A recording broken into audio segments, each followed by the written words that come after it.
Hello viewers, ఈరోజు మరికొన్ని కొత్త పదాలని పరిచయం చేస్తాను. పెరుక్, విగ్ అనే పదం ఈ రోజుల్లో అందరికీ చాలా బాగా అర్థమవుతుంది. జుట్టు లేని వాళ్ళు, బోడిగుండున్న వాళ్ళు జుట్టు ఉన్నట్టుగా తల మీద అరేంజ్ చేసుకునే జుట్టుని కృత్రిమ జుట్టు, దాన్ని విగ్ అంటారని అందరికీ తెలుసు. పెరీషాన్ అంటే హిందీలో పరేషాన్ అనే ఒక పదం ఉంది. అంటే ఆదుర్ద అని, కంగారు అని, అలాంటి అర్థం వచ్చేటువంటి ఒక భావన, దాన్ని పరేషాన్ అంటారు. పెషెంబే అనేది ఆదివారం, సోమవారం అలాంటి వారాల లెక్కలకి వచ్చే గురువారం రోజుని పెషెంబే అంటారు. దాన్నే లక్షవారం అని కూడా కొన్ని ఏరియాస్లో పిలుస్తారు. పర్ఫ్యూమ్ వాళ్ళ అట్లా పిలుస్తారు. నాకు ఏఐ టూల్స్ అప్లై చేయడము నేర్చుకుంటున్నాను. అది కనుక వచ్చింది అంటే నేను వాయిస్ ఓవర్లో ఈ పదాలని వాళ్ళు కరెక్ట్గా ఎట్లా పలుకుతారో కూడా చేసి చూపిద్దాము అని అనుకుంటున్నాను. ఇంకా రాలేదు నాకు చేయడము, but I will try. Perfume అంటారు వాళ్ళు. సెంటు, సువాసన భరితమైన అది. అలాగే అత్తరు అని కూడా చెప్పొచ్చు.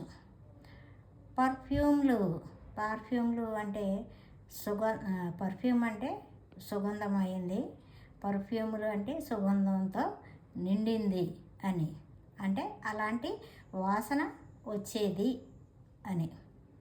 పార్చా అంటే ఏదన్నా జస్ట్ ఇంగ్లీష్లో ఒక పీస్ అని చెప్పొచ్చు. పీస్ అంటే ముక్క లేదా భాగము లేదా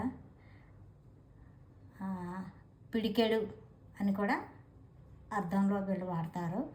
ముద్ద అంటే మనం నోట్లో ఒకసారి తినడానికి కావాల్సినంత తిండిని పెట్టుకుంటాం చూసారా, దాన్ని ముద్ద అంటాము. ఆ ముద్దను కూడా వాళ్ళు పార్చా అంటారు.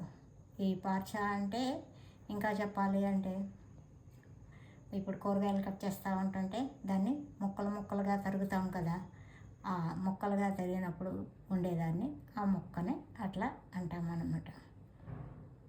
పార్చలమాక్, అలాగా ముక్కలు చెయ్యడానికి లేదా తరగడానికి. ఇక్కడ ఏ పదానికైనా సరే మక్ అన్న ఇంకొక పదము జోడించి చెప్తే కనుక అలా చేయడానికి, చూడడానికి, తినడానికి, పరిగెత్తడానికి, అట్లాగా ఆ పదాలకి దానికోసము అన్నట్టుగా వాళ్ళు మక్ అనే పదాన్ని వాడతారు. పార్చలమాక్ అంటే దాన్ని పగలగొట్టడానికని, మొక్కలు చేయడానికో ఆ చేసే ఏమంటారు దాన్ని, క్రియ, అది దాన్ని మక్ అని యాడ్ చేస్తారు. ఇంకా ఇంకొక పదం వచ్చినప్పుడు నేను చెప్తానులేండి. ఇప్పుడు పార్చలమా అంటే ముక్కలు అవ్వడమే, దాంతోపాటు చిరుగు పోయిన దాన్ని కూడా పార్చలమా అంటారు. అలాగే పగిలిన దాన్ని కూడా పార్చలమా అంటారు.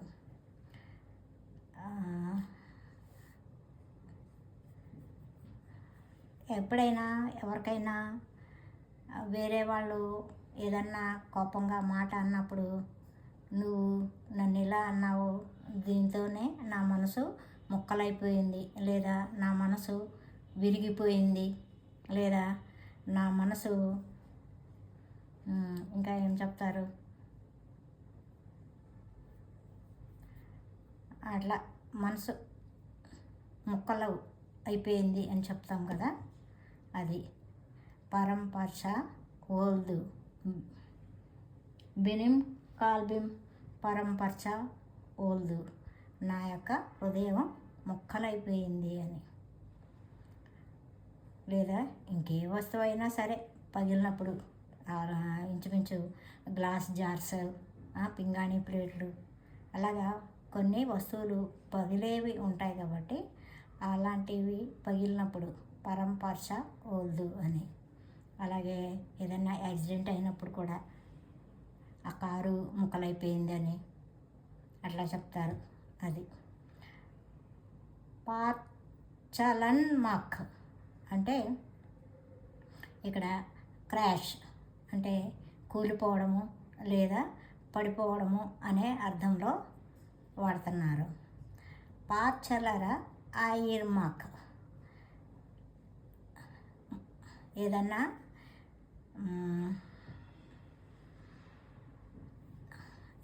యాక్సిడెంట్లో కారు బాగా ఎక్కడికక్కడ పగిలిపోయి ముక్కలు ముక్కలు అయిపోయితే ఆ ముక్కలన్నింటినీ వాళ్ళు సెపరేట్గా తీసి సెపరేట్ చేయడాన్ని, ఆ విడి భాగాలని వేరువేరుగా పెట్టడాన్ని పార్చలర ఐర్మాక్, పగిలిన వాటిని తీసి వేరుగా పెట్టడం. పరాజిత్ పరాన్నజీవి, ఇంగ్లీష్లో పారాసైట్. పరాన్నజీవి అంటే దానికి అది కష్టపడి సంపాదించుకోకుండా వేరే వాళ్ళు సంపాదించిన దాన్ని అనుభవించడాన్ని పరాన్నజీవులు అంటారు.